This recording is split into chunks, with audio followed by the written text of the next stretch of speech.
Good morning and welcome to Pilgrim Lutheran Church and Schools Virtual Sunday School for September 20th.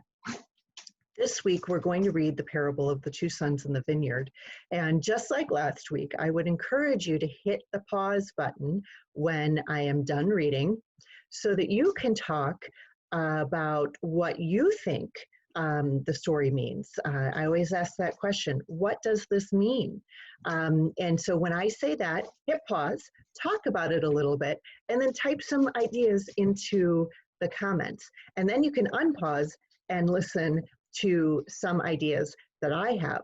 And so this week, I'm going to have 3 ideas. And it aligns with the idea of faith formation happening in stages of our lives.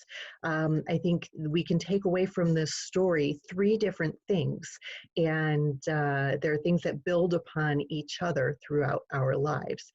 So we'll go ahead and do the reading, and then we will do a little chatting. Starting on the wrong page. There we go. 2 sons in the vineyard, Matthew 21, verses 23 to 32. The chief priests pushed through the crowd of people in the temple. They had some questions for Jesus. Who said you could teach about God? They asked. Who gave you the authority to heal people? Why do you have the power to create miracles? Jesus stopped teaching and replied, before I answer, I have a question for you. Who gave John the Baptist the authority to baptize people? The leaders began to argue with each other.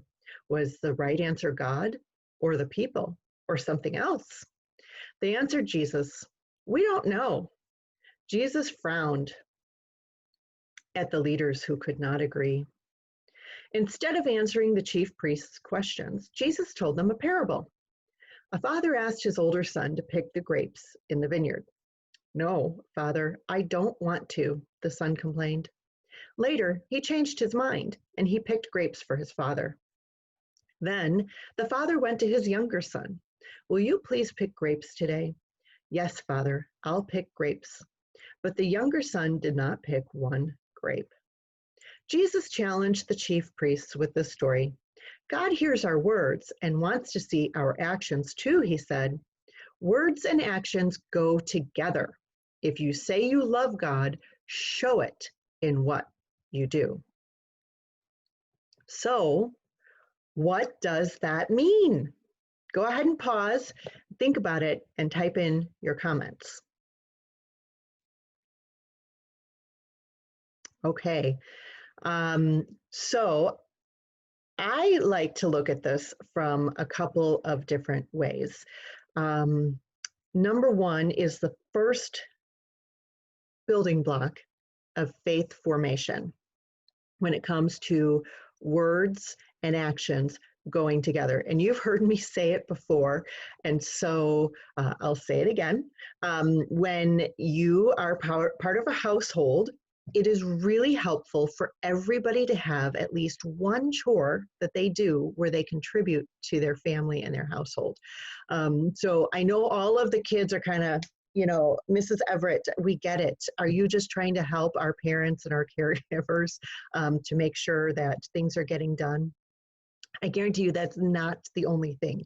The really cool thing about doing chores at home are 2 things. 1, you know the expectations. And 2, it's really easy to know if it's done or not done. So in our house on Saturday, it's GLD day, garbage, laundry, dishes. And sometimes we get a little bit behind during the week, but on Saturday, everybody works together to get caught up. And it's an expectation. And we all work together to get caught up so that we can do other things with our day. And it's really easy to know if it's done. Everybody knows they're supposed to do it. And I know if the garbage is out or not. I know if the dishes are done or not. And I know if the laundry's going or not. So that's the starting point, knowing the expectation and knowing for certain as a human whether or not it's done. So you go to the next phase, and I think we've all done this too, where maybe a teacher says, did you do your homework? And you say, oh, I did it, but I left it at home, but it wasn't actually done. or siblings or friends are playing and somebody says, hey, he did this to me. And a person in charge comes in and the kids say, oh, I didn't do it, even though maybe you did. Where we know the expectations, right? With the homework, you knew the expectation was that it was supposed to be done. When you're playing, you know the expectation is to treat your friends with kindness, your siblings with kindness. But maybe the person in charge didn't see it, or they don't actually know what the real answer was. And so they're not really sure how to handle the situation. So when you get away with one of those things, how do you feel? Sometimes I have a sneaky suspicion that sometimes you might feel a little relieved, like, whew, I tricked that person, they believed me, I'm out of trouble. So I can tell you that maybe when I was younger, I felt that way too. But now when I've done something like that, I feel this weight that sort of pushes down on my shoulders, because who knows? Who knows what really happened? Who knows if your words or actions were aligned? God. God still knows.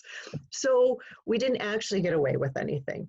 And that's where we say things like the Lord's Prayer daily or weekly, and really try to think about those situations and cleanse ourselves out from those moments when maybe we tried to trick the human world, when we know for sure that God is completely aware of when our words and actions don't align. Just like today, am I trying to trick you that I'm in church? No, I'm not trying to trick you. I'm telling you that I decided to use this background because sometimes I just miss being there. So that's open, and being open and honest. Now there's another stage, and this one's the really hard one, where maybe the expectations aren't clear and nobody really knows the answer, or it takes a lot of work for humans to talk about and debate and to get to an answer. And so I bring this stage up because it's a pretty advanced stage, but I'm going to share it with you this week because we had a great loss to our world on Friday. We lost a Supreme Court judge, Ruth Bader Ginsburg, who was able to think in those terms and to bring about change for the United States through her role on the Supreme Court. And she did a lot of things to advance women's rights by changing laws.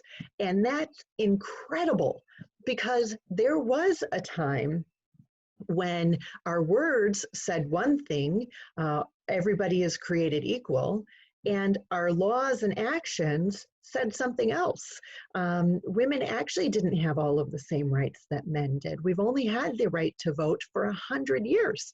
And so she was able to see that the current human expectations and current human actions were not at all aligned with our words, which were, the original words were really well intended to align with God. And so she was able to bring about change. So when I'm telling you to pick a chore and to do something at home, it all goes together, because you're starting with something that you know is expected and everybody knows whether it's done or not done. And as you grow, you get into knowing what's expected, and humans might not know whether it's done or not done, but God knows. And then you go, as you grow, and some adults never even reach this point, into a phase where you're almost inventing what is expected. And God knows that you're doing it, and bringing everybody else into that alignment with God. And that's really, really hard thing to do, but she did it. And I guarantee that if you start small, you will also have the ability to someday do the same thing. So thank you for joining today, and I hope this gives you some good things to talk about, and I look forward to seeing you next week.